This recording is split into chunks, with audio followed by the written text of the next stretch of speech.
दीवान बाग इलाके में शराब की एक दुकान पर हुए ग्रेनेड हमले के मामले को 48 घंटों के अंदर हल कर दिया है। इस सिलसिले में लश्कर तैयबा से जुड़े टीआरएफ के 4 मिलिटेंट्स और उनके एक साथी को गिरफ्तार किया गया। पुलिस का कहना है कि बाइक पर सवार 2 बुर्कापोश अफराद ने दुकान में ग्रेनेड फेंका था। पुलिस ने सीसीटीवी फुटेज, ह्यूमन और टेक्निकल इंटेलिजेंस और दीगर तफसीलात को बरोकार लाते हुए इस मामले को सुलझाने में कामयाबी हासिल की। कुछ मशकूक अफराद से पूछताछ की गई। पूरी तफ्तीश के बाद मिलिटेंटों के इस मॉड्यूल का पर्दाफाश करके 5 अफराद को गिरफ्तार किया गया। उनके कब्जे से 5 पिस्तौल, 23 ग्रेनेड, एक आईईडी के अलावा गोलियां व दीगर मवाद बरामद किया गया। पुलिस ने इसे अहम कामयाबी करार देते हुए कहा कि इस ग्रुप को कई तखरीबी कार्रवाइयां अंजाम देने का काम दिया गया था। इस हवाले से मजीद तफ्तीश जारी है। गिरफ्तार मिलिटेंटों में शाहिद शौकत बाला साकिना बंगलाबाग, सफ़ीर अहमद मीर साकिना मीर साहब, मोहम्मद मारूफ सालेह उर्फ आदिल साकिना कानली बाग, फैसल शाबान गुजरी साकिना चिश्ती कॉलोनी शामिल है। हातिफ अहमद सूफी साकिना आरिमपुरा को भी गिरफ्तार किया गया है। After painstaking investigations and analysis of various evidences that we found on the spot, we could make out the sequence of events before and after the attack took place, and strenuous efforts were put in, and ultimately we could get some technical as well as some human leads, on the basis of which some suspects were picked up. In this case, painstaking efforts were made by the investigating agencies, and it took a lot of effort by which we could ultimately crack this case, because the attackers had been smart enough that during the transactions that were involved in the planning of the terror attack, they had tried to hide their identities all through. Perhaps by use of the same burqa and other such measures. Some mobile phones and other such devices have also been recovered, and we are also looking at further leads as the case develops. Terror funding मामले में Jammu Kashmir liberation front JKLF के chairman Yasin Malik कसूरवार पाए गए हैं। दिल्ली की NIA court ने यासिन मलिक को कसूरवार करार दिया है। 25 मई से सजा के तायुन की बहस का आगाज होगा। वाज़ेह के जम्मू कश्मीर के अलहदगी पसंद लीडर यासिन मलिक ने इस केस में इक़बाल जुर्म कर लिया था। अदालत ने यासिन मलिक को मालिया तखमीना के ताल्लुक से हलफनामा दाखिल करने की हिदायत दी है। अदालत ने NIA को भी यासिन मलिक की माशी हालत मालूम करने की हिदायत दी। काबिल जिक्र है कि मरकजी हुकूमत ने पहले JKLF पर पाबंदी आयद की है।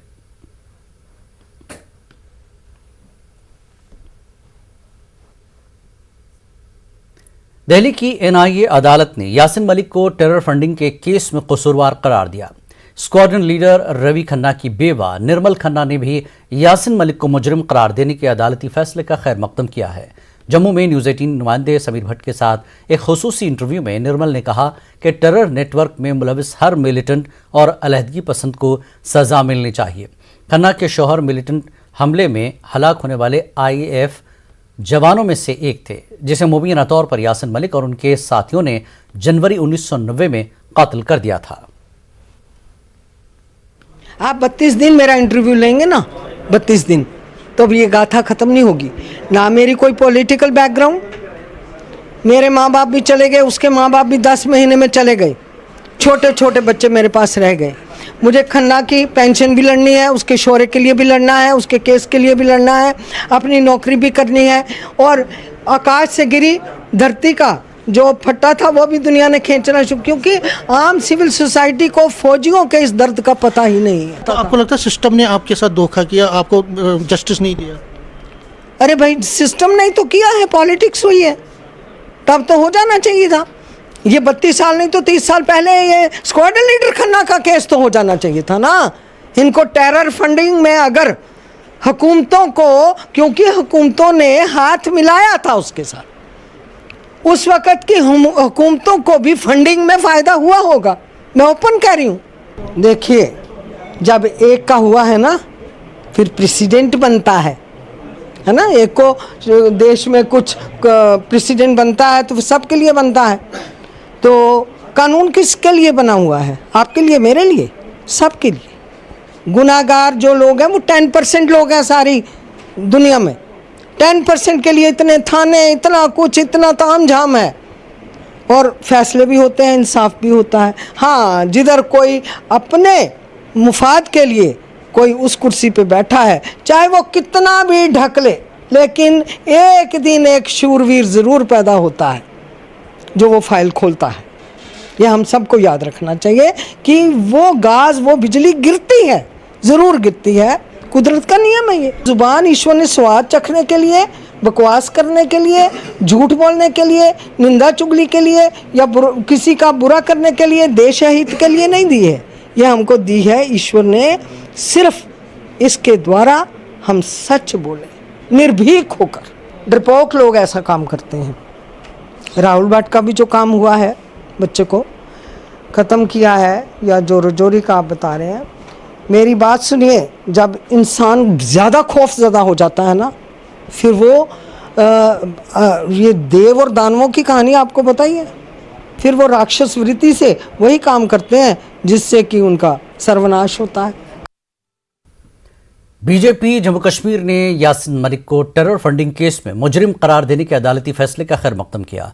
पार्टी के सीनियर लीडर देवेंद्र सिंह राणा ने कहा कि यह अच्छा फैसला है। राणा ने कहा कि यह फैसला उन अनासिर के लिए भी हौसला शिकन साबित होगा जो जम्मू कश्मीर में अमन को खराब करना चाहते हैं। वो सराहनीय है और मुझे पूरी उम्मीद है कि ऐसी सजा मिलेगी जो एक कातिल की सजा होती है। और इस सजा के बाद ये भी साफ हो गया कि जहां भारत का जुडिशियल सिस्टम जो है वो एक बहुत मजबूत और पुख्ता है, वहीं आज तक की जो सरकारें थी उनकी निष्ठा और उनकी जो नीयत थी वो प्रोसिक्यूशन की नहीं थी, जिसकी वजह से ये देर हुई। और आज एक सुदृढ़ नेतृत्व ने सही माने में प्रोसिक्यूशन को पीछे से प्रोत्साहन दिया और प्रोसिक्यूशन ने एक केस पेश किया और कातिल को कातिल की सजा मिली, इंसाफ हुआ। नेशनल कॉन्फ्रेंस के नायब सदर उमर अब्दुल्ला ने यासिन मलिक को कसूरवार करार देने के अदालती फैसले पर रद्दअमल जाहिर करते हुए कहा कि अदालत ने अपना फैसला सुनाया है और यासिन को इख्तियार है कि वो फैसले को आला अदालत में चैलेंज करे। मलिक को कोर्ट ने दोषी ठहराया है, क्या कहना है आपका इस पर? अदालत का हक है कि वो जो मतलब कार्रवाई के बाद अपना फैसला सुनाते हैं, और जिसके बारे में फैसला सुनाया गया हो उसका भी हक है कि वो उससे ऊपर वाली अदालत में जाके उस फैसले को तब्दील करने की कोशिश करें। अदालत ने अपना फैसला सुना लिया है, अब इसके बाद यासीन मलिक क्या करेंगे क्या नहीं करेंगे वो उन तक। यासिन मलिक को टेरर फंडिंग में कसूरवार पाने से मुताल्लिक दिफाई माहिरीन का रद्दअमल और इससे जुड़ी दीगर खबरें बुलेटिन में आगे जारी रहेंगी। फिलहाल रुख करते हैं दीगर खबरों की जानिब। उमर अब्दुल्ला ने पीर पंचाल दौरे के आखिरी रोज राजौरी के कालाकोट में पार्टी रैली से खिताब किया। उमर अब्दुल्ला ने बीजेपी को शदीद तनकीद का निशाना बनाया।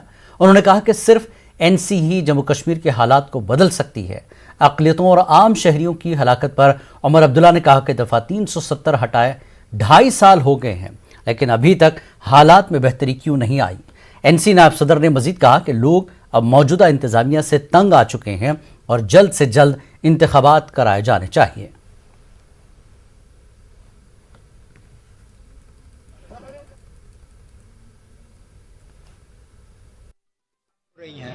अगर आज भी माइनॉरिटी कम्युनिटी से लोग जो है मारे जा रहे हैं, चाहे सरकारी दफ्तर के अंदर या दुकान के अंदर, अगर हमारे पुलिस के बहादुर जवान जो हैं अपने घर में मारे जा रहे हैं, तो ये सवाल आपको मुझसे नहीं, ये सवाल आपको उनसे करना होगा कि अगर 370 को हटाए हुए 2.5 साल हो गए तो हालात में अब बेहतरी क्यों नहीं आई, और इस बेहतरी को लाने के लिए वो क्या करने जा रहे हैं। सर, आवाम चाहती है कि जल्द से जल्द इलेक्शन हो। वो मौजूदा इंतज़ामिया से तंग आ चुके हैं, परेशान हैं, उनको कोई पूछने वाला नहीं है, और वो चाहते हैं कि जल्द से जल्द उनको अपनी मर्ज़ी की हुकूमत मिले और उनके मुश्किलातों का जो है एक हल होना शुरू हो जाए। जिस फिल्म की बात फारूक साहब कर रहे थे, उस फिल्म को इस्तेमाल किया गया यहाँ नफरत फैलाने के लिए, एक पूरे कश्मीरी कौम को बदनाम करने के लिए। ये फारूक साहब ने कोई गलत बात नहीं की, बिल्कुल सही कहा। और ये अब चलिए, पीपल्स कॉन्फ्रेंस और एनसी के दरमियान सर्द जंग जारी है। दो रोज काबुल में उमर अब्दुल्ला की मौजूदगी में एक रैली के दौरान एनसी लीडर जावेद राना ने पीपल्स कॉन्फ्रेंस के चेयरमैन सज्जाद गनी लोन को साबिक मिलिटेंट करार दिया था।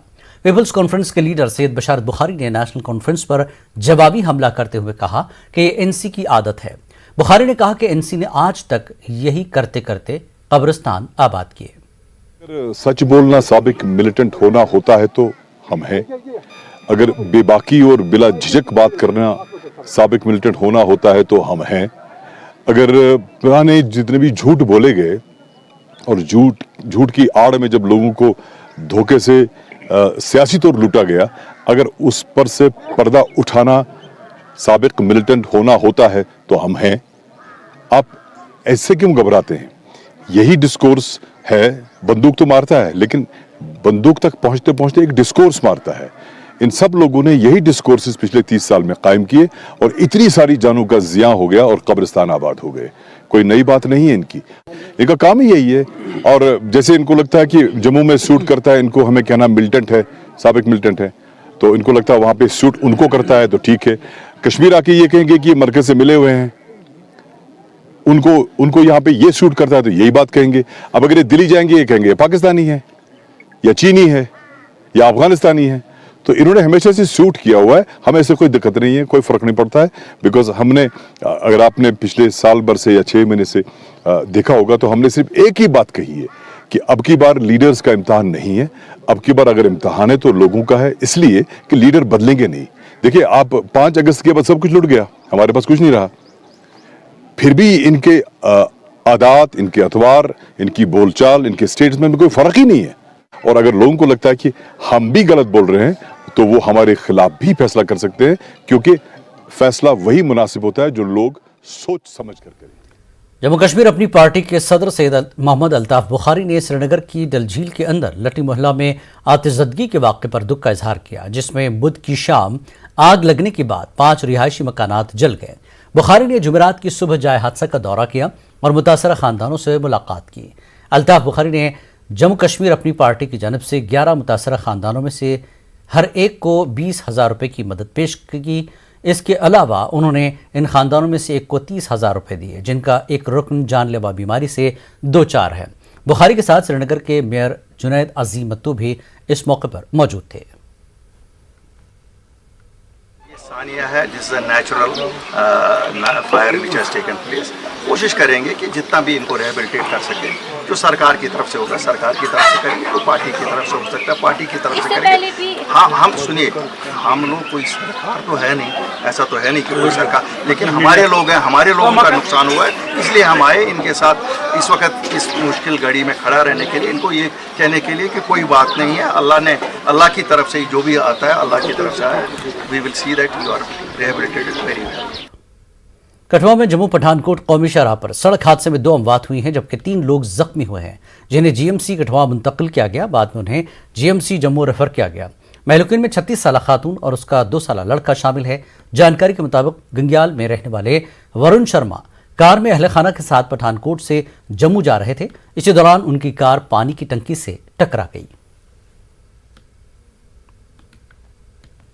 वक्त एक ब्रेक का, ब्रेक के बाद फिर लौटेंगे।